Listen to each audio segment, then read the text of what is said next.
오늘 하나님께서 우리에게 주신 말씀은 로마서 8장 1절에서 4절의 말씀입니다.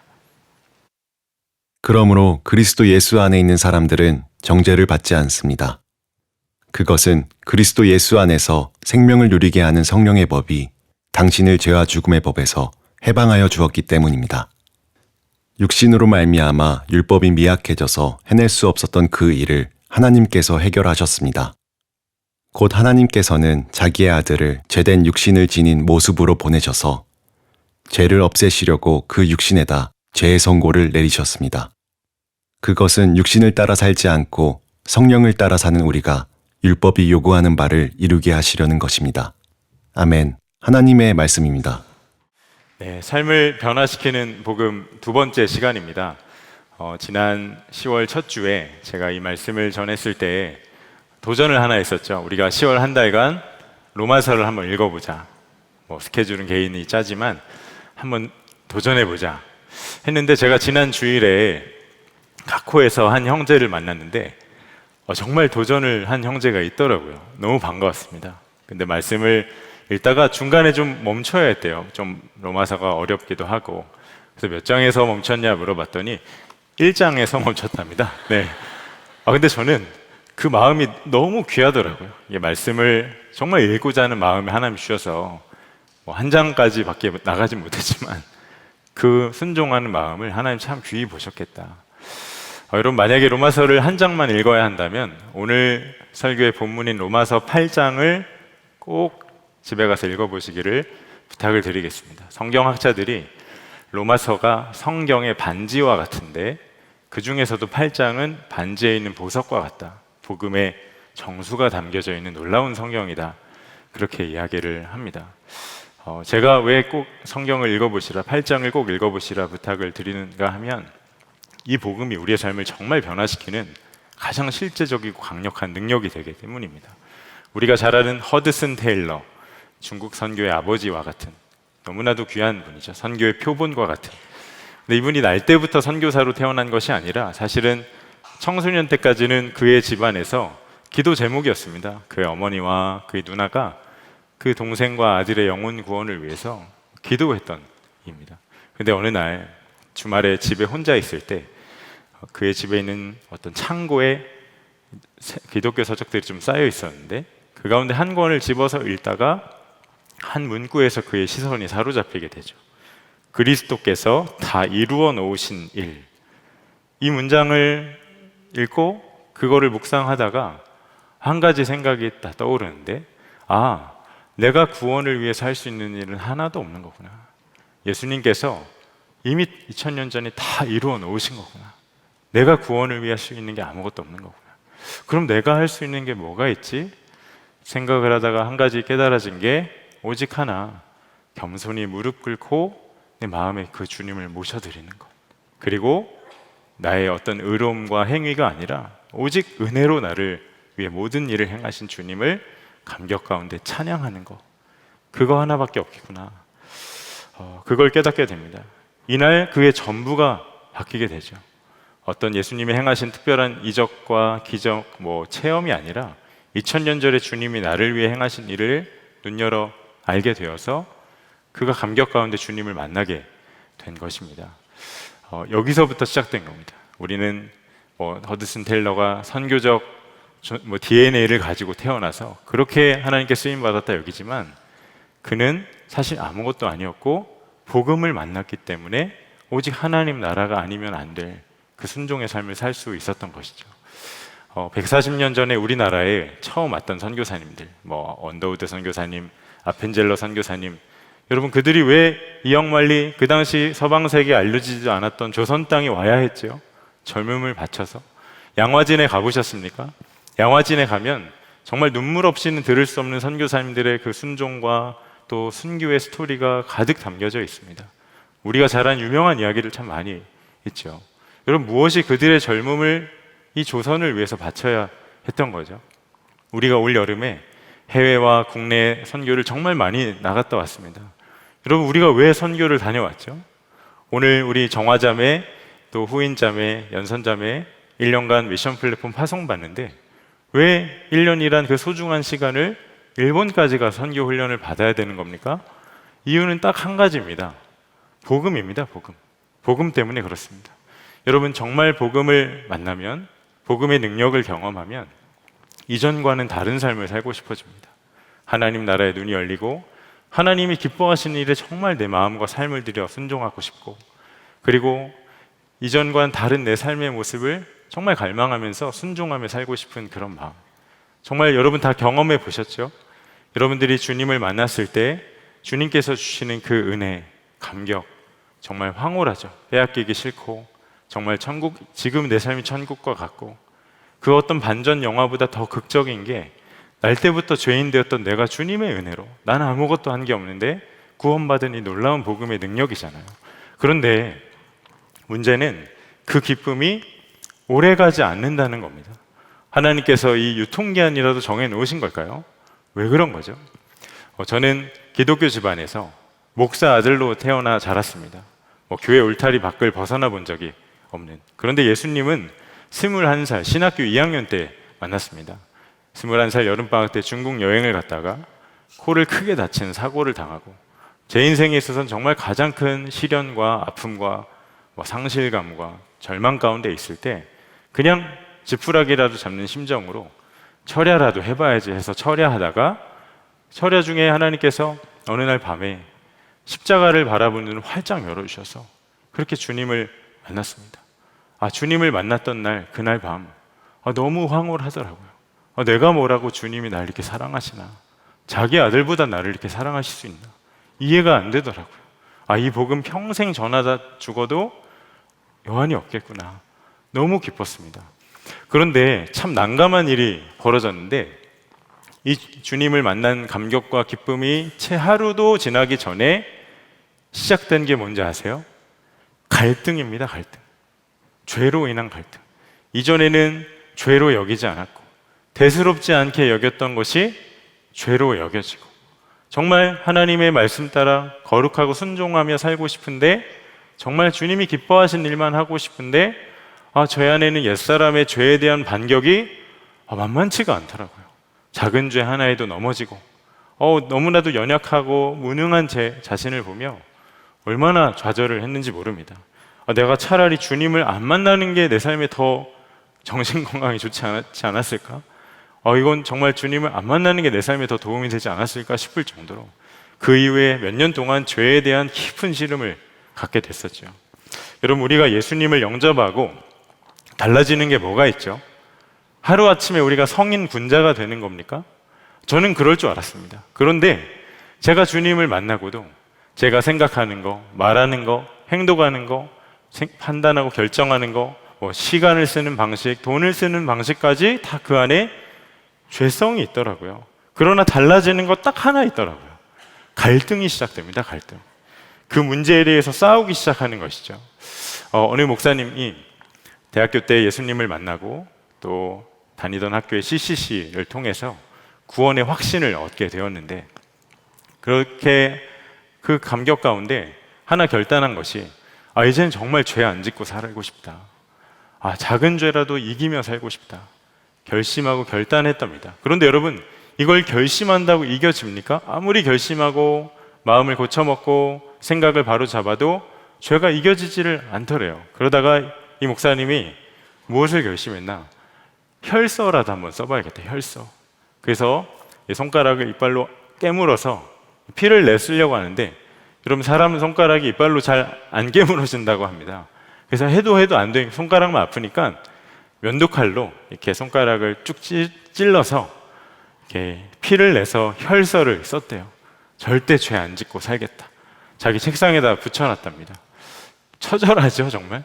그런데 작심삼일이라고 3일도 안 돼서 또 다시 죄를 짓고 넘어지고, 혈서를 써도 안 되더래요. 이길 수가 없더래요. 오히려 자기 자신에 대한 절망과 좌절만 더 깊어질 뿐이죠. 여러분도 다 경험해 보셨죠? 그런데 정말 놀라운 사실 한 가지는, 이 로마서를 쓴 사도 바울, 기독교 역사상 가장 위대한 인물 중 하나라 불리는 사도 바울도 엄청 갈등했다는 거 아십니까? 로마서 7장 24절에 나는 비참한 사람입니다. 누가 이 죽음의 몸에서 나를 건져주겠습니까? 누가 이 죽음의 몸, 사망의 몸에서 나를 건져줄 수 있겠습니까?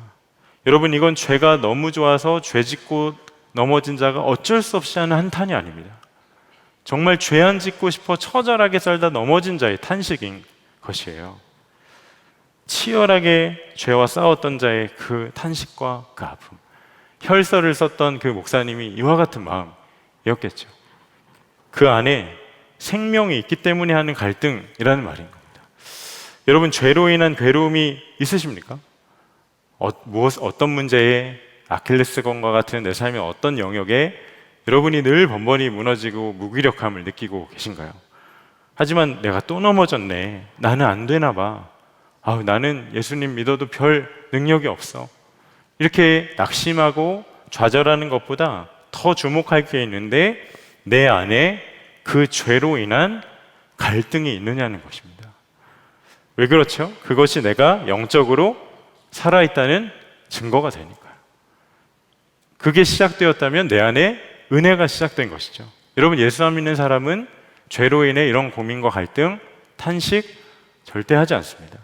죄로 인해 갈등하는 것이 지극히 정상적인 그리스도인의 삶이라는 것이에요. 오히려 예수님을 영접했기 때문에 내 삶 가운데 죄에 대한 싸움은 더 격렬해질 수가 있습니다. 그런데 우리가 오늘 말씀 가운데 한 가지 꼭 붙들기 원하는 것은, 오라 나는 비참한 사람이다, 누가 이 죽음의 몸에서 나를 건져낼까? 바울처럼 우리가 죄를 자각하고 안 돼서 탄식도 하고 늘 그런 자신을 보며 실망도 할 때가 있겠지만, 여러분, 우리는 그렇게 죄로 인해 탄식하고 좌절하고 낙심하는 영원한 늪에 빠져 살아야만 하는 존재가 된 것일까요? 만약에 로마서가 7장 24절까지만 있었으면 이 자리에 있는 우리 청년들과 제 삶에, 이 땅에 있는 모든 사람들 안에 어떤 소망과 희망도 없었겠죠. 반전이 일어납니다.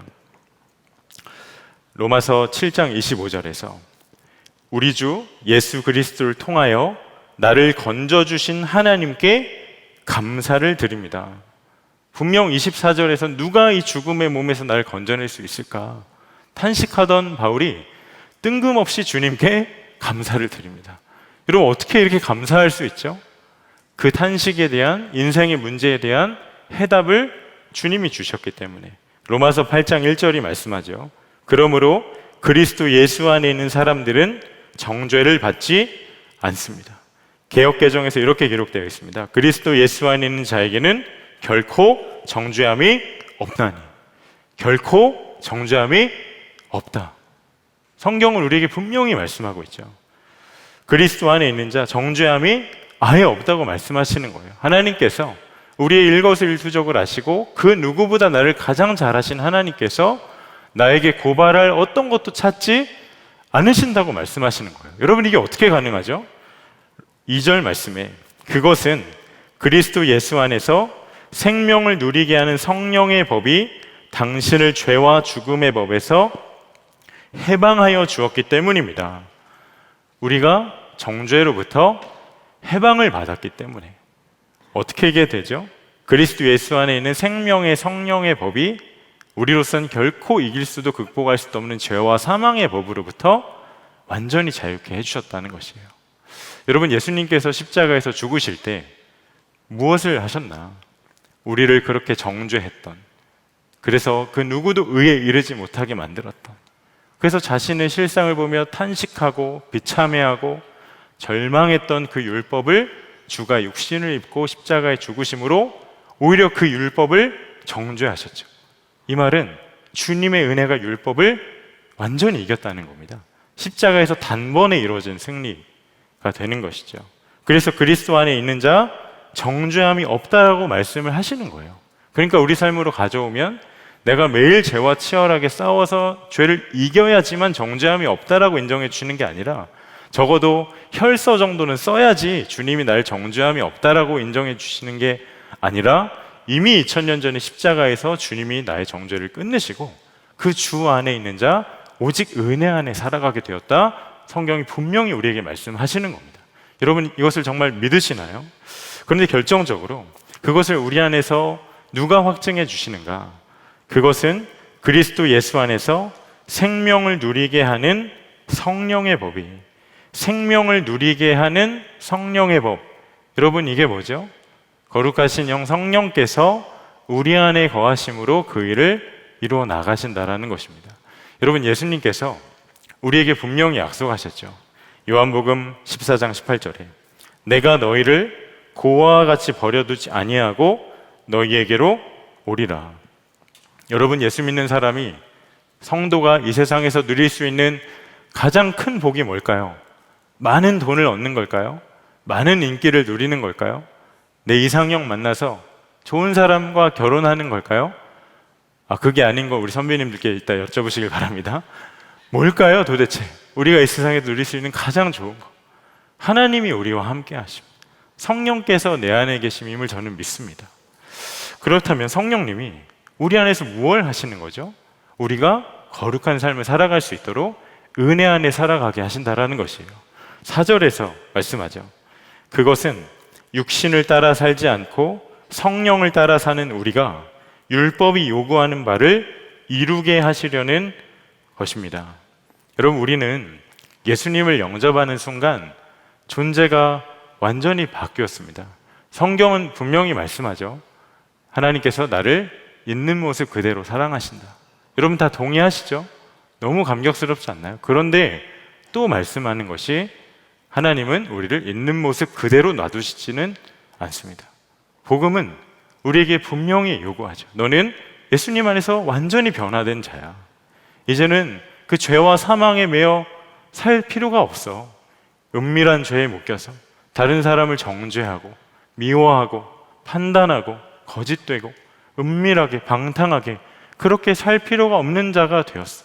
너는 오직 성령 안에서 정말 주의 은혜로 살아가는 자가 되었다고 말씀을 하시는 겁니다. 근데 우리가 한 가지 기억해야 할 것은 성령께서 내 안에 계시다고 해서 내가 거룩하게 살아가야 할 삶의 그 책임까지 다 면제해 주신 것은 아닙니다. 성령님 자신이 거룩하신 분이기 때문에 그분도 우리가 거룩하기를 원하세요.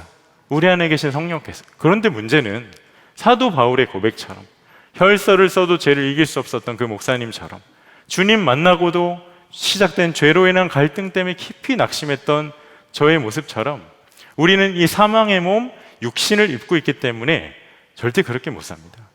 내가 아무리 결심하고 노력해도 거룩하게 살 수가 없죠. 하나님의 의에 이룰 수 있는 사람 한 사람도 없으니까. 그러나 성령님께서 거룩하신 주님이 내 안에 계실 뿐만 아니라 우리의 삶을 그렇게 이루어 가시겠다 약속하셨다라는 것이에요. 제가 오늘 말씀을 준비하면서 로마서 8장을 여러 번 읽어보고 좀 깊이 묵상을 하다가 한 가지 너무나 놀랍게 발견한 것이, 여러분 로마서 8장의 1절 맨 처음 절이 우리에게 결코 정죄함이 없다 말씀을 하죠. 그런데 로마서 8장의 39절까지 있는데 39절에선 주님 안에 있는 자 하나님의 사랑에서 그 누구도 끊을 수 없다. 결코 정죄함이 없고 누구도 끊을 수 없다. 근데 이 두 절을 잇는 로마서 사이를 채우는 그 다리가 뭔지 아십니까? 성령입니다. 성령. 여러분 로마서 8장은 성령장으로도 유명하다는 거 아세요? 성령에 관한 말씀이 20번 가까이 등장합니다. 대표적으로 5절 말씀에 육신을 따라 사는 사람은 육신에 속한 것을 생각하나 성령을 따라 사는 사람은 성령에 속한 것을 생각합니다. 9절 하반절에 누구든지 그리스도의 영이 없으면 그리스도의 사람이 아닙니다. 13절 하반절에 그러나 여러분이 성령으로 몸의 행실을 죽이면 살 것입니다. 28절 전반절에 이와 같이 성령께서도 우리의 약함을 도와주십니다. 여러분 이게 무엇을 말할까요? 성령님 없이는 그리스도인이 성립이 되질 않고 성령께서 우리의 속사람을 날마다 강건하게 하시고 하나님과 반대되는 모든 것을 이길 힘을 우리에게 주시고 거룩한 삶을 살아갈 수 있도록 우리의 삶을 날마다 책임져 인도하신다라는 것이에요. 말씀을 묵상하면서 얼마나 감격이 되던지 정말 여러분과 빨리 이것을 나누고 싶은 마음이 너무나도 강했었습니다. 여러분 이게 복음의 참 능력이죠. 그런데 너무 안타까운 것은 이미 하나님께서 우리가 거룩한 삶을 살아갈 수 있도록 복음의 능력 가운데 삶을 살아갈 수 있도록 모든 은혜를 다 예비하고 마련해 놓으셨는데 이걸 알지 못하는 청년들이 굉장히 많이 있다는 겁니다. 모르면 누릴 수가 없는 것이죠. 제가 한 10년 전에 호주 멜번에서 1년간 영어 공부를 했던 적이 있습니다. 제가 학교에서 가장 친했던 친구가 일본인 히로 아저씨라고 나이가 좀 많은 일본인 아저씨셨어요. 근데 이분은 일본에 있는 큰 정유회사에서 일을 하셨던 분인데 거기서 베트남에 지사를 내려고, 그래서 회사에서 그분을 대표로 보내려고, 근데 영어는 잘 안 돼서 영어를 좀 공부시키려고 파견을 했던 분입니다. 그러니 저도 영어를 잘 못하고 그도 영어를 못하니 분명 우린 영어를 배우러 왔는데 저는 일본어가 늘고 그분 한국어가 느는 서로 수어로 대화도 많이 하고, 그러다가 한 번은 점심을 함께 먹으려고 서브웨이를 갔었습니다. 샌드위치 집 아시죠? 호주 멜번은 서브웨이가 정말 김밥 천국처럼 많이 있는데, 근데 문제는 저는 서브웨이를 한국에서 가본 적이 한 번도 없었다는 거예요. 그리고 호주에서 딱 한 번 갔었는데 그때도 아내가 주문을 해서 저는 아내가 가져오는 그 풍성한 야채와 샌드위치를 맛있게 먹고 주문한 시스템을 전혀 몰랐습니다. 그리고 더 큰 문제는 영어가 말이 잘 안 되니까 주문하는 것 자체가 저에겐 믿음의 실험이었죠. 그런데 히로 아저씨는 저에게 앞장서라고 하고 줄을 섰는데, 그때가 이제 점심시간이 돼서 저희가 쓰자마자 직장인들이 막 우르르 몰려오는 거예요. 빨리 주문해야 되는데 엄청 당황이 돼서 그때부터 이제 주문을 당황하면서 하기 시작을 하는데, 비웃음은 건강에 안 좋다는 이야기를 들은 적이 있습니다. 네. 근데 그때 제 삶의 중요한 모토 중에 하나가 절약이었습니다. 절약. 돈을 굉장히 아끼면서 살았거든요. 아내가 저를 위해 일을 하고 저는 정말 돈을 아껴서 쓰고, 그러니까 최대한 돈을 절약해서 샌드위치를 먹어야겠다. 그래서 제가 그날 빵에 넣었던 것도 가장 기본이 되는 양배추, 치킨, 그 소스만 발라서 그렇게 주문을 했었어요. 근데 스태프들이 좀 당황하는 게 보여요. 저도 눈치가 있으니까 서로 힐끔힐끔 눈빛을 주고받으면서 막 웃음을 참는 게 보이는데 묻더라고요. 영어를 쓰겠습니다. Anything else? 이렇게 묻는데 No thanks만 계속하고, 근데 계산하러 갔는데 별거 아닌데 7불 정도를 달라고 하는 거예요. 이상하다. 나는 이렇게 아끼려고 최대한 아꼈는데 양배추가 이렇게 비쌌나? 그래서 음료수도 시키지 않고 자리에 왔는데 히로 아저씨가 어찌어찌 주문해서 왔는데 세상에 제가 충격을 받았어요. 제 샌드위치는 빵으로 재료가 다 덮이는데 그 아저씨는 빵이 터질 것 같이 재료가 많은 거예요.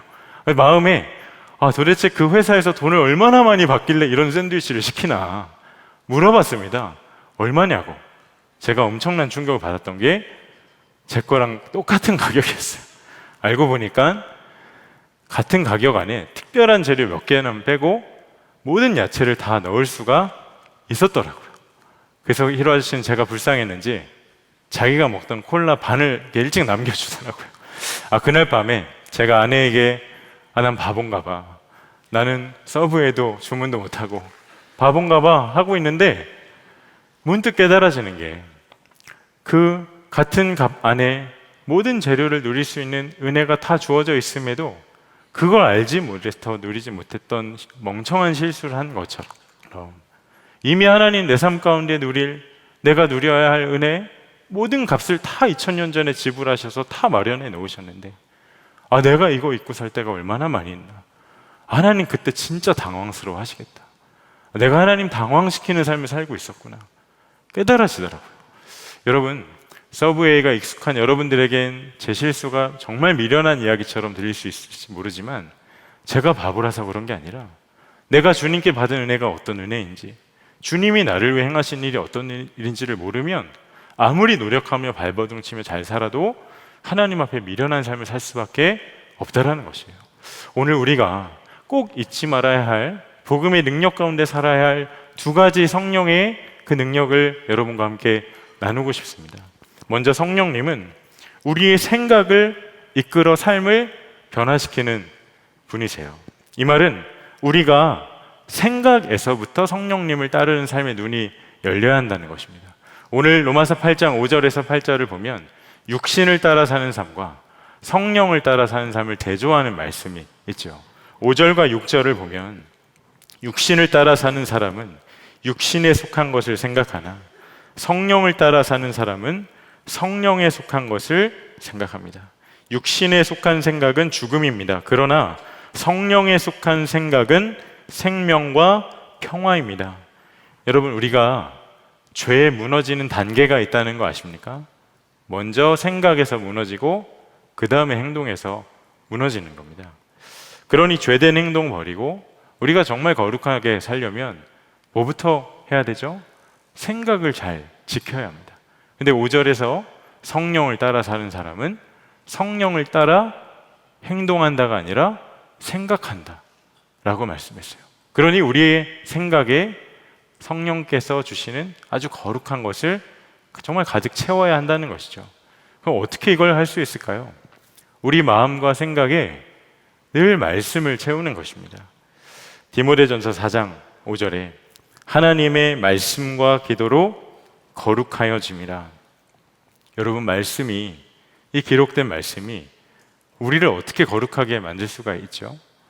우리가 말씀을 읽을 때 거룩하신 성령께서 우리 안에서 하나님의 말씀으로 우리 생각에 말을 거시고 우리 생각에 그 말씀을 채워주시고 나로서는 도무지 벗어날 수 없는 악한 생각으로부터 그 말씀이 검이 되어 그것을 다 잘라내어 풀어주시고 그 말씀대로 살아갈 수 있는 생각의 길을 여셔서 순종의 자리로 이끄시는 거죠. 우리의 생각이 거룩해지면 그게 마음의 모판처럼 심겨져서 삶으로 그렇게 사라지게 되는 것입니다. 그러니 우리에게 뭐가 필요할까요? 하루 중에 정말 말씀의 마음을 고정시킬 시간이 필요한 것입니다. 여러분, 말씀을 읽고 계신가요? 숙제하듯이 어떤 프로젝트, 또래원들과 셀에서, 팀에서 하는 매일매일 읽어야 할 것, 출근 도장 찍듯이 그렇게 읽는 거 아니라 정말 내 마음의 숨은 동기까지 말씀 앞에 발가벗겨지도록 그렇게 말씀을 정말 읽으며 살고 계십니까? 내일부터 시작하는 우리 예수동행운동 10월 11월 프로젝트 새별 감사 챌린지, 새벽부터 별이 뜰 때까지 기가 막히지 않나요? 말씀을 저 혼자 감탄하는 것 같습니다. 말씀을 새벽 예배 때부터 마음에 품고 별이 뜰 때까지 그 말씀을 묵상하며 살아갈 때 우리 삶에 얼마나 감사가 넘쳐날까. 그것을 매일 밤마다 일기에 적는 너무나도 저는 흥분이 되며, 여러분, 우리가 이걸 왜 도전해야 하죠? 우리의 생각을 거룩하신 말씀으로 채워 성령님 따라 살기 위해서 생각부터 시작을 하는 것이니까. 여러분, 기대되지 않으세요? 팀에게 듣기로 오늘 오후 5시까지 신청받는다고 합니다. 꼭 신청하시기를 바랍니다. 정말 도전합니다. 두 번째, 성령께서 우리의 삶을 어떻게 이끄시나. 성령님은 우리가 하나님의 자녀가 된 것을 알게 하시는 분입니다. 유명한 말씀이죠. 16절에 바로 그때에 그 성령이 우리 영과 함께 우리가 하나님의 자녀임을 증언하십니다. 여러분, 이 16절에서 말씀한 핵심이 뭔지 아세요? 성령님이 우리가 하나님의 자녀가 되게 한다는 게 아니라 우리 안에 계신 성령님은 내가 하나님의 자녀인 것을 알게 하신다라고 말씀을 하시는 거예요. 그러니까 이 말은 성령님은 내가 죄로 넘어지거나 부끄러운 모습을 보이거나 스스로가 만족이 안 될 때에도 넌 별 수 없어, 너는 10점 만점에 1점이야 이렇게 정죄하고 그렇게 확인사자 하시는 게 아니라 아니야, 너는 거룩한 하나님의 보배로운 존귀한 자녀야. 그렇게 우리에게 말씀하시고 그렇게 알게 하신다라는 거예요. 근데 이게 왜 우리 삶의 능력이죠? 자기 자신에 대한 믿음이 우리의 삶을 완전히 변화시키기 때문에 그렇습니다. 저는 이 말씀을 묵상할 때마다 꼭 생각나는 영화 한 장면이 있습니다. 여러분, 이보다 더 좋을 수는 없다 영화 아세요? 영화 아시나요? 영화를 좀 보시는군요. 새별 프로젝트도 꼭 신청하시기 바랍니다. 그 영화에 멜 깁슨이 아니죠. 잭 니콜슨이라는 굉장히 유명한 대배우가 나오는데 극중 배역이 멜빈이라는 남자 주인공으로 나옵니다. 심각한 강박증 환자예요. 얼마나 심각하냐면 외출하고 집에 들어오면 그가 손을 닦습니다. 뭐 요즘 같은 시대에 손 닦는 건 정말 모범적인 시민의 모습이잖아요. 그런데 그냥 대충 닦는 게 아니라 아주 뜨거운 물을 켜서 늘 새 비누를 까서 그렇게 손을 깨끗이 몇 번이고 닦아요. 그리고 보도블럭이나 길거리를 지나갈 때 선이 있으면 안 밟으려고 땅바닥만 보고 지나가고, 식당을 가도 거기서 주는 나이프와 포크 쓰지 않고 자기가 이제 꺼내서 일회용 포크랑 나이프를 늘 쓰는 굉장히 강박증이 심한 환자입니다. 그런데 그 단골 식당에 캐롤이라는 여자 종업원이 있는데 어느 날 그가 캐롤에게 사랑에 빠지게 돼요. 그때부터 점점 멜빈이 변화가 되기 시작합니다.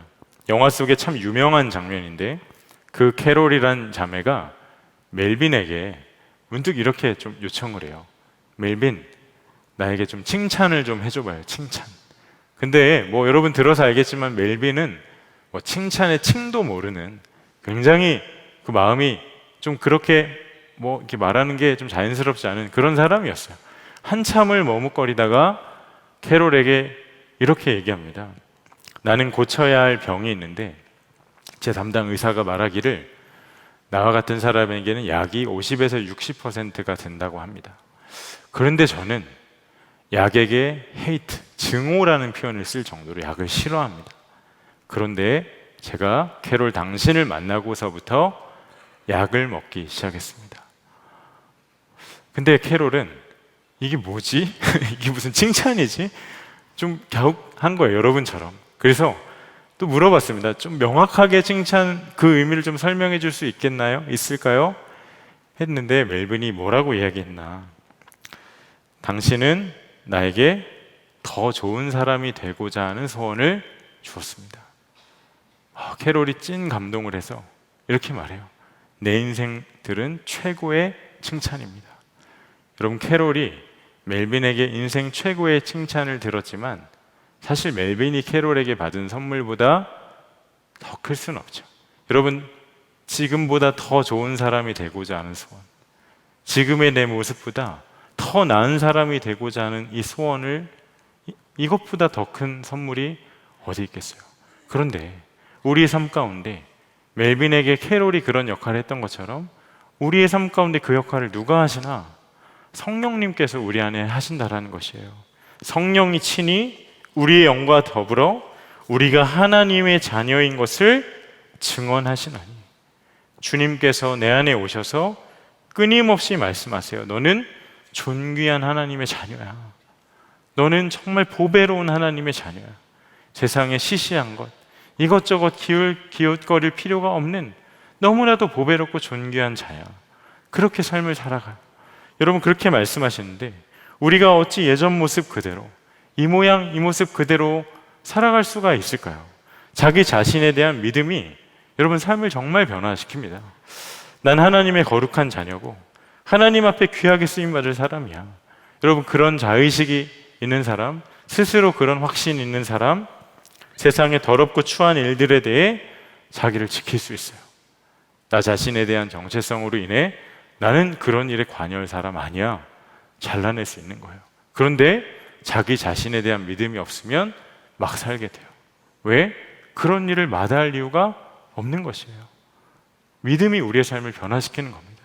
내가 무엇을 해야 할지, 어디로 가야 할지, 그곳을 가야 할지, 이 일을 멈춰야 할지 시작해야 할지 믿음이 결정을 하는 것이에요. 여러분, 도전합니다. 성령님과 늘 동행하시기를 바랍니다. 그리고 어떤 일을 할 때마다 꼭 물으세요. 이것이 거룩한 하나님의 자녀된 나로서, 성령님과 함께하는 거룩한 성전된 자로서 꼭 해야 할 일인가? 보배롭고 존귀한 자녀로서 내 눈앞에 있는 이것을 내가 꼭 봐야 하는가? 존귀한 자로서 내가 그곳에 가는 게 맞는가? 꼭 물으시기 바랍니다. 그 나를 향한 믿음이 나를 지키고 보호하는 길이 되는 것이에요. 그리고 죄와 싸우다가 넘어질 수 있습니다. 그죠? 우리가 연약한 육신을 입고 있으니. 그러나 그럴 때마다 여러분 꼭 기억하십시오. 그렇게 넘어져 있는 나를 나의 아버지 되신 하나님이 어떻게 바라보고 계시는가? 이걸 여러분 꼭 기억해야 합니다. 제가 쌍둥이 두 딸, 이제 돌 지나서 이제 제법 이제 잘 많이 커서 이제 잘 걸어 다닙니다.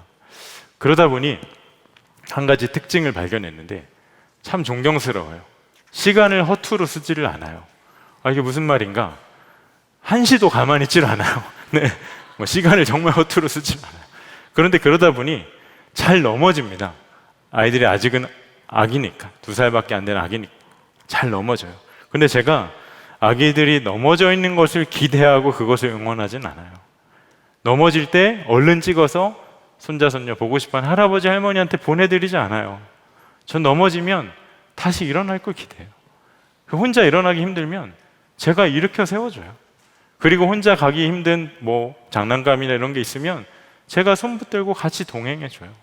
우리가 죄로 넘어질 때, 우리가 인생길 살아가 넘어질 때 우리를 바라보시는 주님의 마음이 꼭 이와 같다는 것이에요.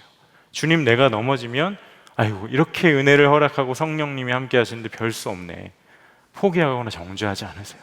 그때마다 손 내밀어 일으켜 주시고 나와 동행하시고 끝까지 그 길을 가도록 함께 하시는 분이시라는 것이에요.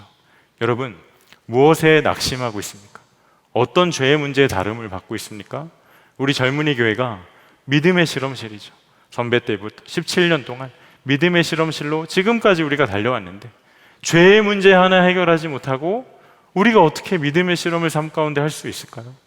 우리가 거룩하신 성령님과 동행하면서 이거 하나 내가 삶 가운데 해결이 안 되는데 어떻게 내 삶 가운데 하나님께 순종한 삶을 살 수가 있을까요?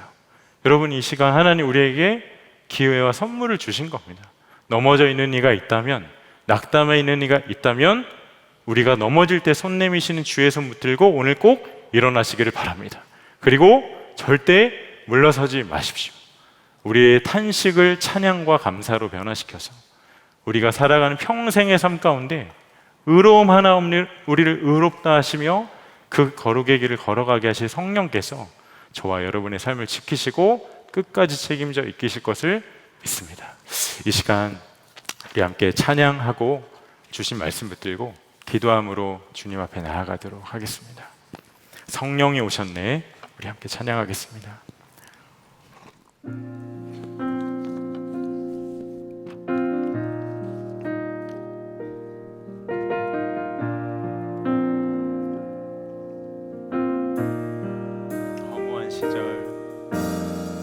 허무한 시절 지날 때 깊은 한숨 내쉴 때 그런 풍경 보시며 한식하는 분 있네. 고와 같이 너희를 버려두지 않으리. 내가 너희와 영원히 함께하리라. 성령이 오셨네. 성령이 오셨네. 성령이 오셨네. 내 주에 보내신 성령이 오셨네. 우리 인생 가운데 친히 찾아오셔서 그 나라 꿈꾸게 하시네. 함께 자리에 일어나서 함께 찬양하겠습니다. 억눌린 자 갇힌 자 자유함이 없는 자 피난처가 되시는 성령님 계시네. 주의 영이 계신 곳에 참 자유가 있다네. 진리의 영이신 성령이 오셨네. 성령이 오셨네. 성령이 오셨네. 내 주에 보내신 성령이 오셨네. 우리 인생 가운데 친히 찾아오셔서 그 나라 꿈꾸게 하시네. 성령이 오셨네.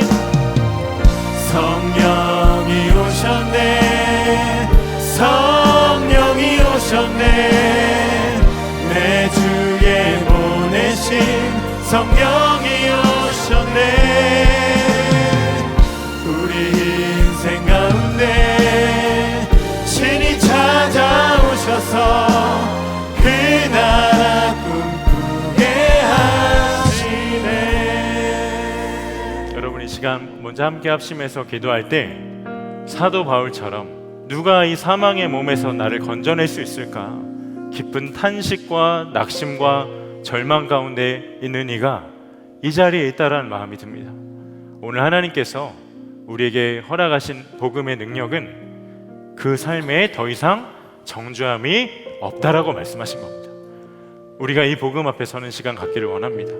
주님, 십자가에서 2000년 전 의로움 하나 없는 나를 위해 내가 받을 죄의 모든 진노를 다 대신 받으시고 나를 대신에 율법을 정죄하시고 이제는 내게 그리스도의 옷을 입혀 나를 의롭다 말씀하시며 정죄함 없다 말씀하신 그 놀라운 십자가 복음의 능력이 내게 참 능력이 되게 하여 주시옵소서. 이 시간 내게 온전한 믿음으로 붙들리게 하여 주시옵소서. 주님의 이름 한번 부르짖고 합심하여 기도하겠습니다. 주여! 하나님 그렇습니다. 사랑의 아버지 감사합니다. 오늘 복음 앞에 다시 한번 서게 하시니 감사합니다. 하나님, 내가 어떤 모습일지라도 주께서 정죄하지 않으시자 하나님 믿음이 내 안에 정말 진정한 믿음으로 붙잡히기 원합니다. 하나님, 나 스스로 나를 정죄하지 않게 하여 주옵소서. 나를 돌아보며 내 스스로 보여주지 않게 하여 주옵소서. 주께서 이를 주께서 이를 나와도 삶의 선포가 나의 믿음으로 취해지게 하여 주옵소서. 내가 스스로 나를 무너뜨리는 자에게 고백합니다. 내 스스로 정죄하고 내 스스로 무너뜨리며 내가 안 된다고 나 스스로 판단했음을 고백합니다. 하나님께서 정죄하지 없다 하셨으니 그 판단과 그 선언이 나의 선언 되게 하여 주옵소서. 주께서 나에게 자유를 선포하셨으니 복음으로 살게 하여 주옵소서. 나의 생각과 판단으로 살아가지 아니하고 다른 사람으로 판단으로 살아가지 아니하고 하나님께서 나를 신이 찾아오셔서 그 나라 꿈꾸게 하시네. 주께서 나를 자유하게 하실 때 내가 더 이상 불안한 자로 살지 않게 하여 주옵소서. 더 이상 죄의 묵고 살지 않게 하여 주옵소서. 하나님께서 여러분이 잘 이기는 거로 내가 주옵소서. 성령이 오셨네. 우리 인생 가운데 신이 찾아오셔서 그 나라 꿈꾸게 하시네. 이제 좀 더 구체적인 기도의 자리로 나아가겠습니다. 죄로 인하여서 너무나도 그 슬픔과 낙심 가운데 있는 이가 있다면 정말 그 죄의 문제를 주님께 이 시간 온전히 맡기기를 원합니다. 우리 안에 계신 거룩하신 성령님은 그분이 거룩하시기 때문에 우리도 거룩하길 원하십니다. 그런데 우리는 그렇게 살 수가 없죠. 그래서 우리 안에 성령께서 함께 하시는 것입니다. 성령님은 내 삶을 인도하시고 늘 함께 하실 뿐만 아니라 나로서는 도무지 이길 수 없는 그 죄의 문제를 이기게 하시고 우리로 평생의 거룩한 삶을 살아가게 힘주시고 도와주시는 분임을 믿습니다. 이 시간 우리 함께 그 죄로 인하여서 정말 이기기 원하는 분은 마음에 손을 얹고 함께 기도합시다. 주님, 주님과 나만 아는 그 은밀한 죄의 자리가 이제는 내가 그 죄에 맞서 싸우는 것 아니라 내 안에 계신 성령님으로 인하여서 그 죄가 이겨지는 놀라운 은혜가 내 삶 가운데 누려지게 하여 주시옵소서. 성령 하나님, 내 삶이 주님의 것입니다. 거룩한 그 일 행하며 나아갈 수 있도록 하나님 늘 주님을 바라보며 이기게 하여 주소서. 이것이 나의 참 간증이요 고백이 되게 하여 주시옵소서. 주님의 이름 한번 부르짖고 기도하겠습니다. 주여! 하나님 그렇습니다. 주님 앞에 나아가서 그대로 가지고 나아갑니다. 다시 한번 부끄러운 순간들을 다시 한번 가지고 나아갑니다. 내가 이루어진다 없는 순간들을 주님을 나는 애기었지만 주의 다시 한번 나아갑니다. 주께서 부어주셨으니 복음을 의지하여 나아갑니다. 내 안에 주님께서 성령으로 오셨음을 믿음으로 고백합니다. 나를 섭취하여 성령께서 하실 줄 믿습니다. 성령께서 내 것을 붙잡아주시고 무너진 나를 하나님께 두지 않으시며 다른 사람을 판단하시고 나를 판단하는 것을 믿지 아니하고 오직 하나님만을 바라보고 나아가게 하실 줄 믿습니다. 하나님께 나의 시선을 고정하게 하여 주옵소서. 주님 나의 시선을 이 땅으로 떨어지지 않게 하시고 나 스스로에게로 떨어지지 않게 하여 주옵소서. 주님만을 주목하며 하나님께서 나의 삶을 성령 안에서 새롭게 하시고 경험하게 하여 주옵소서. 성령께서 내 삶을 새롭게 난 예수로 충만하네. 세상 모든 것들도 부럽지 않네. 난 예수로 충만하네. 영원한 내 안에 살아계시네. 난 예수로 충만하네. 세상 모든 풍파도 두렵지 않네. 난 예수로 충만하네. 영원한 내 안에 살아계시네. 난 예수로 충만하네. 세상 모든 것들도 부럽지 않네. 난 예수로 충만하네. 영원한 내 안에 살아계시네. 넘쳐나네.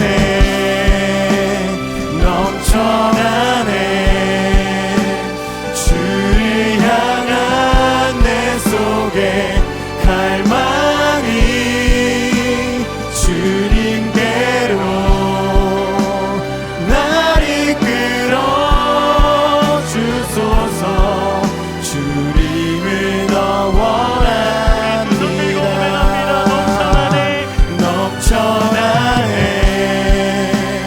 넘쳐나네.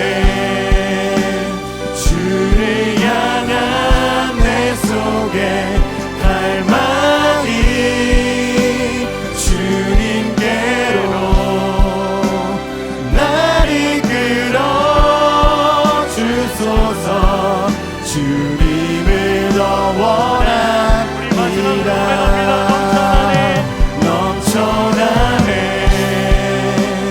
넘쳐나네. 주를 향한 내 속에 갈망이 주님께로 날 이끌어 주소서. 주님을 더 원합니다. 우리 이 시간 마지막으로 한 번 더 합심해서 기도할 때, 여러분 이제는 복음을 붙잡았으면 우리가 삶 가운데 주목할 것은 나에게 찾아오는 죄의 유혹도 아니고 내가 이기지 못했던 그 시험과 풍파도 아니고 늘 그 죄 앞에 번번이 무너진 나 자신도 아니고 오직 내 안에 충만하신 주님이심을 믿습니다.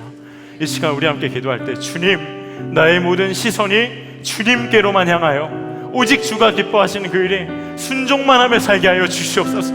성령께서 내 안에 주시는 작은 생각까지도 귀 기울여 경외함으로 순종하게 하시고 오직 성령을 따라 살아가는 그 삶, 하나님의 거룩하고 보배로운 자녀로서 살아갈 수 있는 그 삶이 주님으로 인하여서 충만히 열리게 하여 주시옵소서. 우리 두 손들과 함께 주님의 이름을 부르시고 기도하겠습니다. 주여, 하나님 그렇습니다. 우리가 원합니다.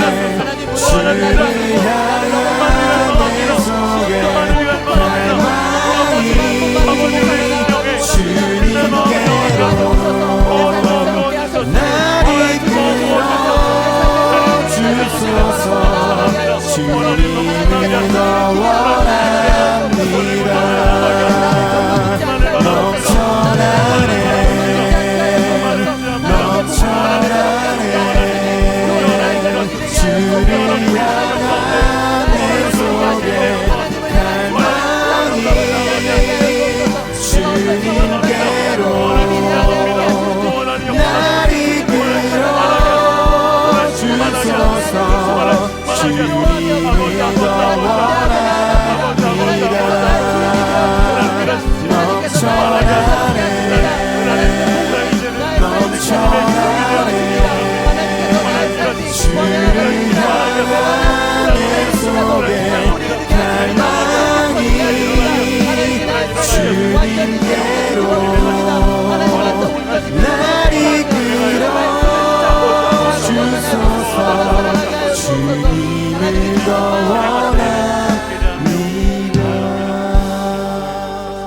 은혜와 사랑이 충만하신 아버지 하나님, 나 자신을 보면 탄식할 수밖에 없는, 인생에 아무런 답도 없는 우리를 위해 영원한 유일한 해답을 주신 주님을 찬양합니다.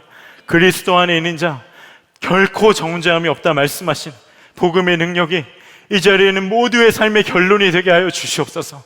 나와 함께 하시고 나를 떠나지 않으실 뿐만 아니라 거룩한 삶을 살게 하시는 성령의 능력을 힘입어 우리가 이제는 세상 가운데 담대히 나아가기를 원합니다. 단신 가운데 있던 영혼들이, 죄로 묶여있던 심령들이 하나님 이 시간 주의 복음의 능력 가운데 완전한 자유함을 얻게 하여 주옵시고, 이제는 거룩하신 성령님을 의지하여서 주가 기뻐하시는 그 일에 누구보다 앞장서 달려나아갈 수 있는 너무나도 귀한 순종의 사람 되게 하여 주시옵소서. 하나님, 레인보우 먼스 2주차 진행되어집니다. 주님, 지나온 젊은이 교회 역사를, 과거를 하나 신실하게 인도하셨고 지금도 동일하게 일하시며 앞으로도 선하게 인도하실 주님을 찬양합니다. 이번 레인보우 먼스를 통하여서 우리가 가야 할 방향이 명확히 바라보아진 은혜가 있게 하여 주옵시고, 어느 한 사람만의 순종과 은혜가 아니라 우리 모두에게 누려진 하나님의 놀라운 메시지가 충만히 임하게 하여 주시옵소서. 하나님, 이스라엘과 하마스 땅에 있는 전쟁을 주님께 당합니다.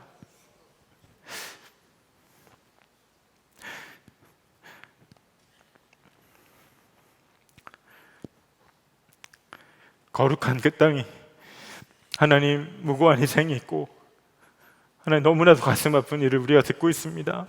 주님, 전쟁이 하루속히 멈춰지게 하여 주시옵소서. 그 땅에 하나님의 참 평화가 임하게 하여 주옵소서. 생명을 살아나는 역사가 임하게 하여 주시옵소서. 이를 위해 우리가 기도하게 하여 주옵시고, 하나님 그 땅이 또한 열방이 주의 복음의 능력 가운데 하나님 나라의 충만한 화평과 평강이 임하는 것을 우리로 목도하게 하여 주시옵소서. 하나님, 오늘 파송되어질 하나님 이 안정화, 오후인 김현선 세 자매를 주님께 의탁합니다. 일본에서 살아갈 1년간의 삶이 주님 한 분으로 꽉 채워진 삶이 되게 하여 주옵시고, 성령께서 저들의 삶을 친히 인도하여 주시옵소서. 북한을 사랑하시는 하나님 아버지, 하나님 북한의 악한 정권이 속히 무너지게 하여 주옵시고, 남과 북이 복음으로 하나 되는 그날이 우리 때에 임하게 하여 주시옵소서. 이를 위해 우리가 끝까지 기도함으로 주님의 뜻을 구하게 하여 주옵소서. 오늘 주님을 사랑하는 마음으로 귀한 예물을 드린 사랑하는 청년들을 주가 축복하여 주옵시고, 하나님 마음과 삶을 드린 그 예물이 하나님 나라의 영광을 위해 하나님 보석과 같이 쓰임받는 거룩한 씨앗이 되게 하여 주시옵소서. 이번 한 주간의 삶을 또 주가 신실하게 인도하실 것을 믿습니다.